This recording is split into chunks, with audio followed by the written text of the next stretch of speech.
We're about to move into our guided practice right now. All right. So right now in front of you, all of you guys have this reading right here. Okay. This is an excerpt from the Jungle. It's a book written by Upton Sinclair, and we've been talking about muckrakers. Okay. Now, tell me, what is a muckraker? What is that, David? What's a muckraker?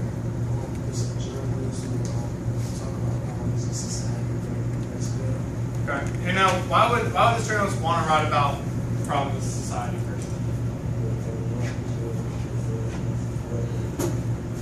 Okay, like in this case, they're even talking about like what they're eating, but like why in general? Like why would somebody want to write about problems in society? Keep.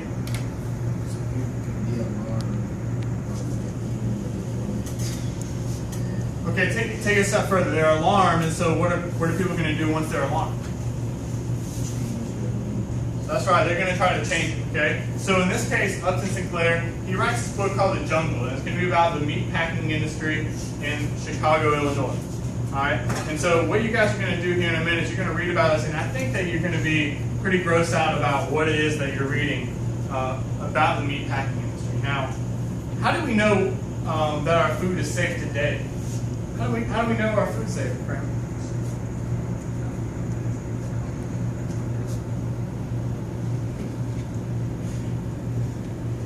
Yeah, something.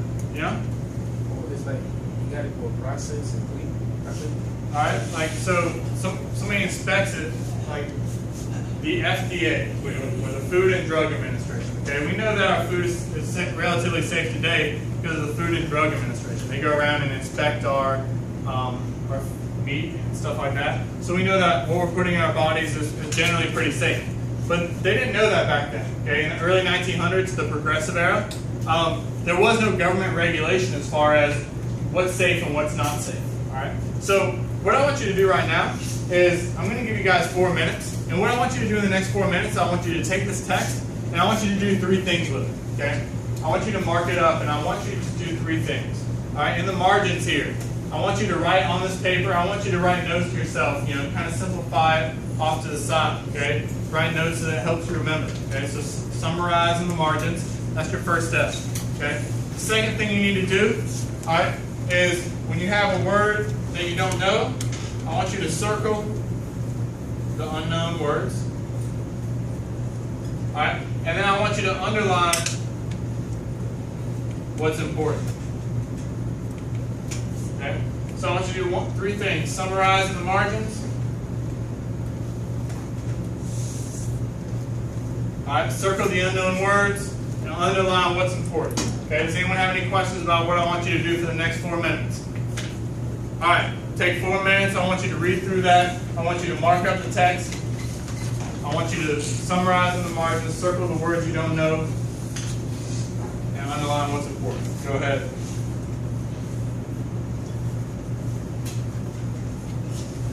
Good, I see these guys are doing a great job marking up the text.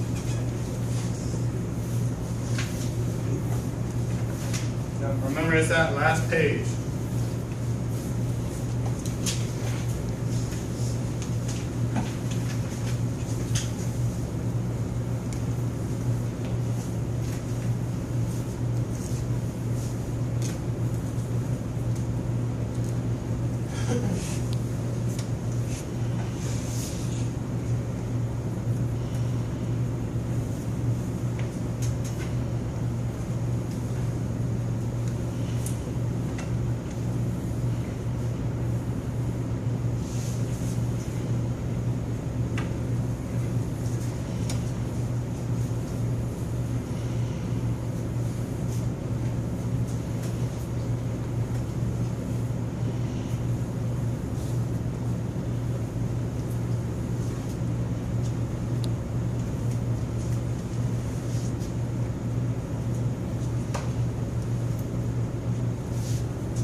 good. I see people summarizing the margins. I see people circling some of these complicated words. I see a lot of underlining. Y'all are doing a great job. Keep it up.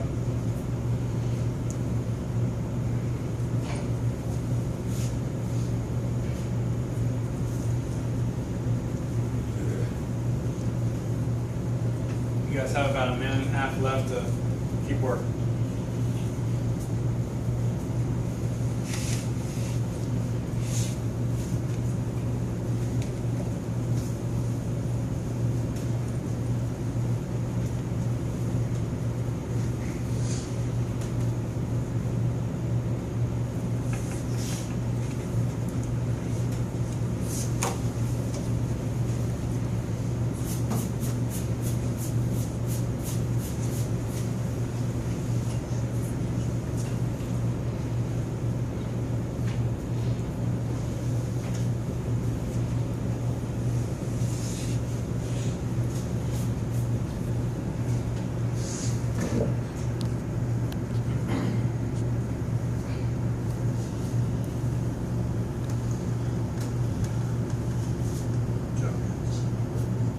Back here doing an excellent job.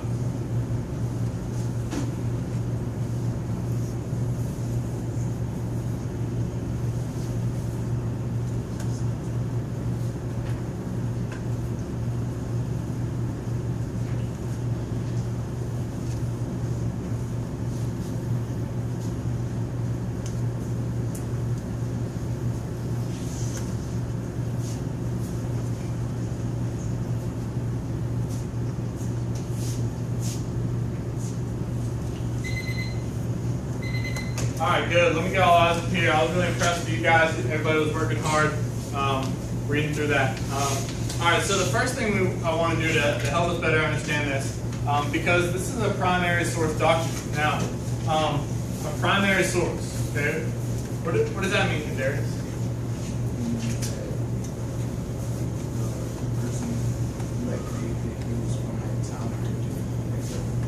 Okay, so when was this document written? Okay, well, if we're talking about the progressive era, and the progressive era is the early 1900s, when was this document written? Right, yeah, because it's from that time period. Okay, so are primary sources better or more reliable than secondary sources? Which one's more reliable? Tom? That's right, primary source. All right, so this is like first-hand information. Okay, so in this writing here, Upton Sinclair actually saw this stuff happening. All right, so can we rely on this information? Yeah, absolutely. All right, so in order to help us better understand this, because this was written over 100 years ago, let's see if we can help us out with some of these words that might be a little tricky. All right, so somebody raise your hand and tell me what was the word that you struggled with. Like, let's get like about 4 or 5 of these. All right. So what was one word for Tom? What's that? All right, where do you see this?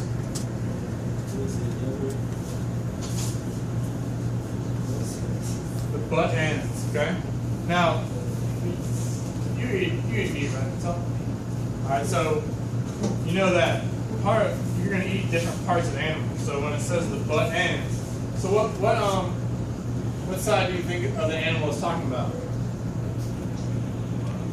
Yeah, I mean, they're talking about the back side of the animal, okay? Yeah, it's not, sometimes you eat a shoulder or, ribs, right? You like to eat ribs? I like to eat ribs, okay? But sometimes you actually eat the back end, the butt end of that animal, all right? What's the word that you had trouble with, Jean-Claude? Borax. All right, borax, what is that?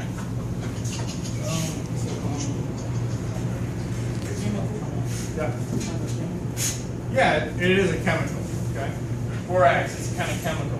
Is that sound like something that you want around your food? Okay. All right. What's another word, Brandon? Hoppers. All right, the hoppers.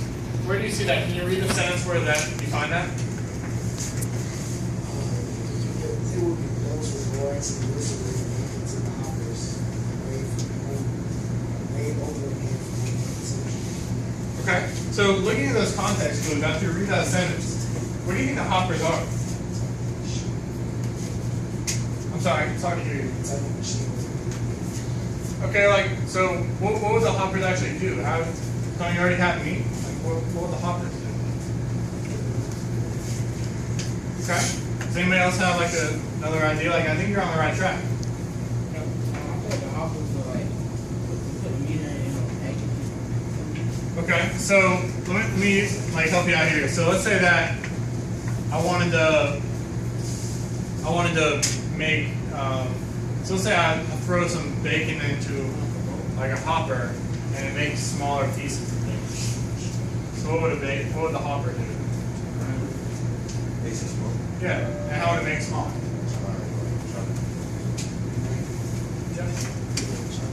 Yeah, it's a thing that it's like a machine that chops up the meat. Yeah, so you're right. Like, I mean, like, you're gonna need that hopper to help package that. All right, what's another word? Ladle. So, all right. Where do you read that sentence? So, There was no place for the good to work and before they eat their meat. So they made prayers and washing the water that was to me. They were okay. All right. So, what do you think ladle means?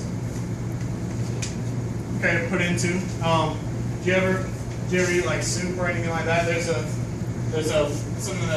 tool that kind of looks like this, right? And that's like a cup down here. And what you do is you dip that into your soup, and then you pour it in your bowl. Okay, so it's real circular. All right, so it means to put into it in more of a specific way. So, correct.